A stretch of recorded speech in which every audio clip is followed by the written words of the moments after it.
Guys, मैं आज आप लोगों के लिए मैकबेथ का जो है समरी लेकर आई हूँ। मैकबेथ में आप लोग देख सकते हैं कि जैसे यहाँ पर एक एक एक्ट जो है मैं सारे एक्ट्स के लिए आप लोगों की एक एक समरी लेकर आई हूँ। सो फर्स्ट एक्ट की जो सीन 1 है उसके लिए thunder and lightning crash above a Scottish moor, 3-headed old women, the witches, appear out of the storm. In air chanting tones, they make plans to meet again upon the heath after the battle to confront Macbeth. As quickly as they arrive, they disappear. Scene 2.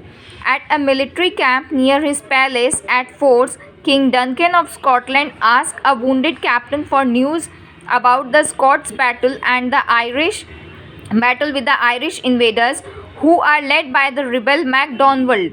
The captain, who was wounded helping Duncan's son Malcolm escape capture by the Irish, replies that the Scottish generals Macbeth and Banquo fought with great courage and violence.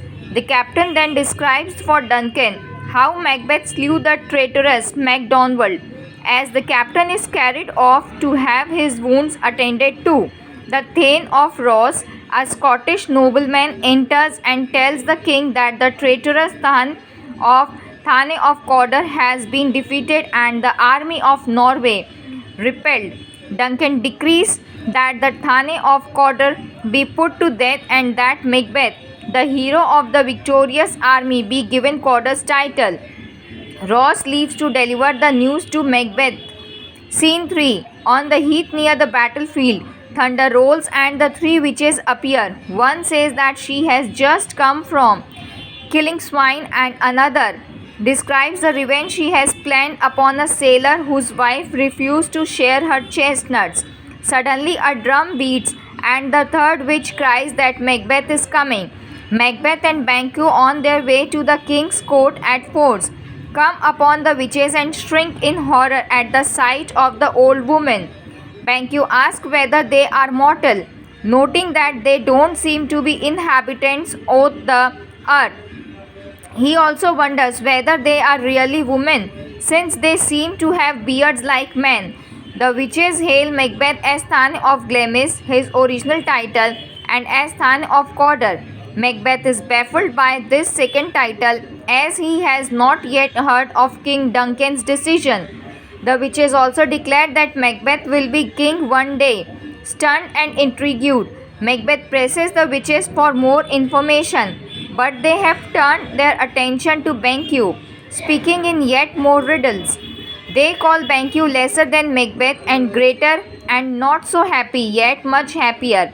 Then they tell him that he will never be king, but that his children will sit upon the throne. Macbeth implores the witches to explain what they meant by calling him Thane of Cawdor, but they vanish into thin air. In disbelief, Macbeth and Banquo discuss the strange encounter. Macbeth fixates on the details of the prophecy. Your children shall be kings, he says to his friend, to which Banquo responds, you shall be king. Their conversation is interrupted by the arrival of Ross and Angus, who have come to convey them to the king. Ross tells Macbeth that the king has made him Thane of Cawdor, as the former Thane is to be executed for treason. Macbeth, amazed that the witch's prophecy has come true, asks Banquo if he hopes his children will be kings. Banquo replies that devils often tell half-truths in order to win us to our harm. Macbeth ignores his companions and speaks to himself, ruminating upon the possibility that he might one day be king. He wonders whether the reign will simply fall to him or whether he will have to perform a dark deed in order to gain the crown. At last he shakes himself from his reverie and the group departs for Fords.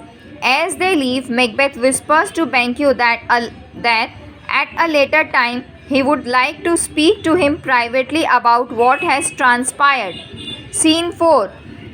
At the king's palace, Duncan hears reports of Cawdor's execution from his son Malcolm, who says that Cawdor died nobly, confessing freely and repenting of his crimes.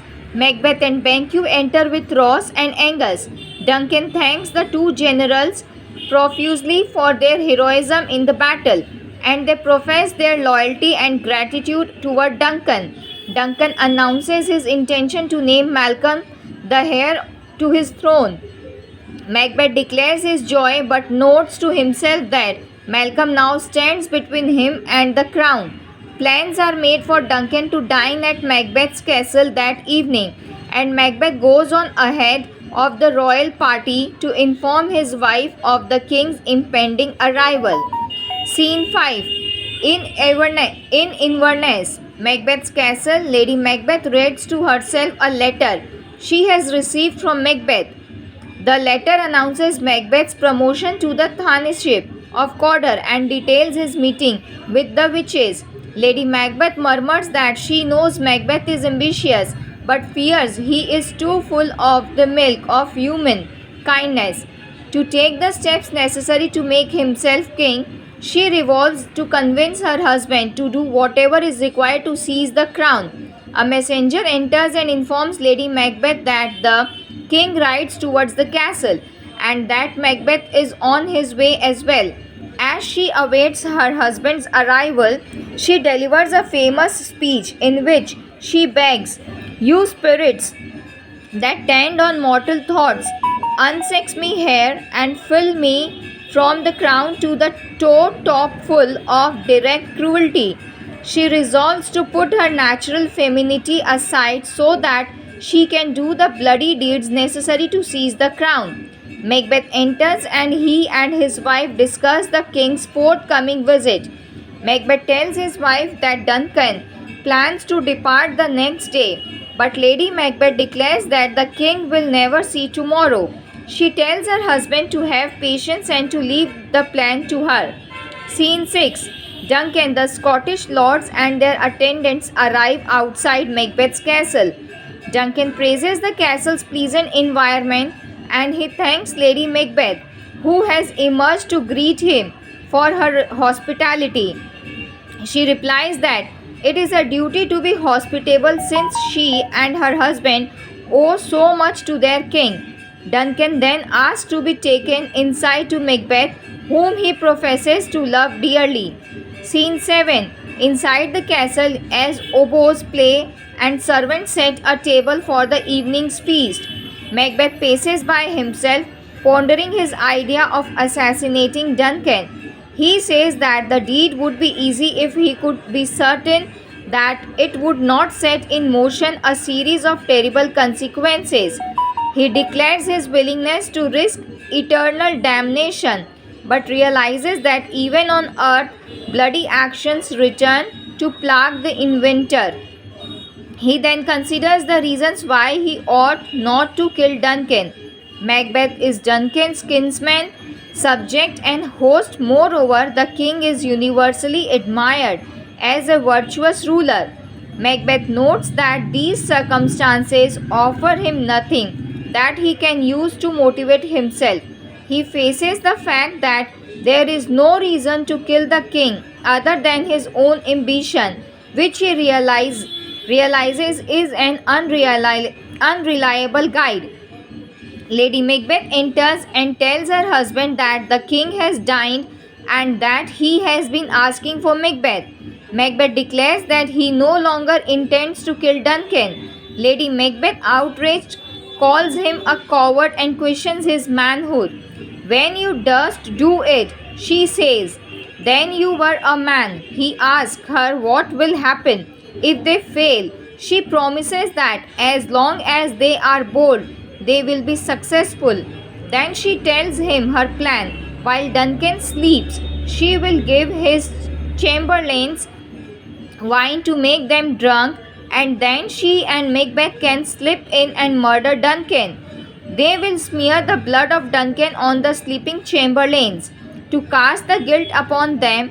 Astonished at the brilliance and daring of her plan, Macbeth tells his wife that her undaunted mettle makes him hope that she will only give birth to male children. He then agrees to proceed with the murder.